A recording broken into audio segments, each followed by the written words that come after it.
सुस्वागतम सुस्वागतम. आंबट गोड तिखट या यूट्यूब चॅनलवर आपल्या सर्वांचं स्वागत आहे.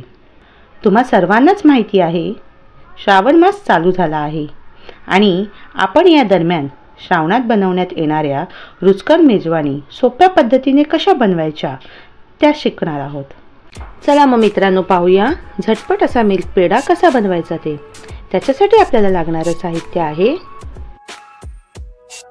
मिल्क पावडर, दूध, साखर, साजूक तूप, वेलची पूड. सर्वप्रथम गॅसवर आपण एक पॅन तापवून घेऊया. आपला पॅन तापला आहे. आता आपण त्यात टाकूया तूप. आपलं तूप वितळल्यानंतर आपण त्यात टाकणार आहोत दूध आणि आपण दुधाला एक चांगली उकळी येऊ देऊया.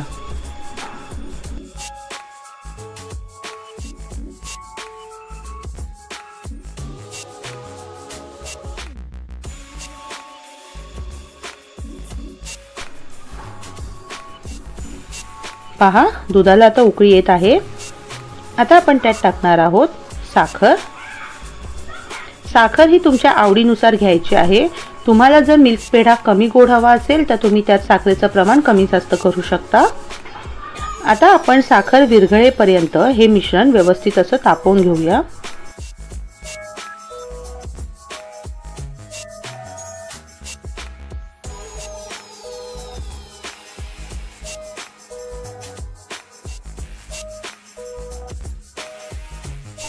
पहा, साखर दुधात व्यवस्थित विरघळली आहे.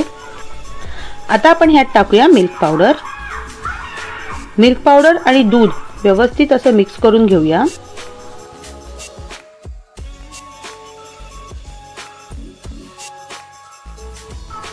व्यवस्थित आणि झटपट असं मिक्स केल्यामुळे त्यात गुठळ्या होणार नाहीत.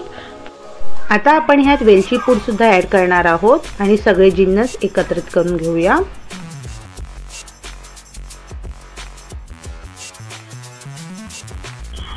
त्यात जे दूध आहे ते पूर्णपणे आपण आटवून घेऊया, जेणेकरून आपल्याला जो पेढा बनवायचा आहे त्याचं टेक्स्चर आपल्याला मिळेल.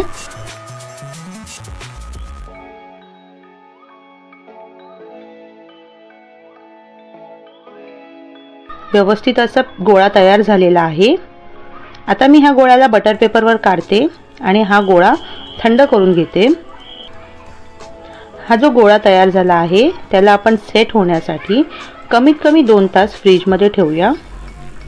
पहा, हे जे मिश्रण मी 2 तास फ्रीजमध्ये ठेवल्यानंतर त्याची कन्सिस्टन्सी व्यवस्थित पेढ्यासारखी झालेली आहे. आता आपण त्याचे छोटे छोटे तुकडे घेऊया. आपल्याला हवे त्या शेप आणि साईजमध्ये आपण त्याचा पेढा तयार करून घेऊया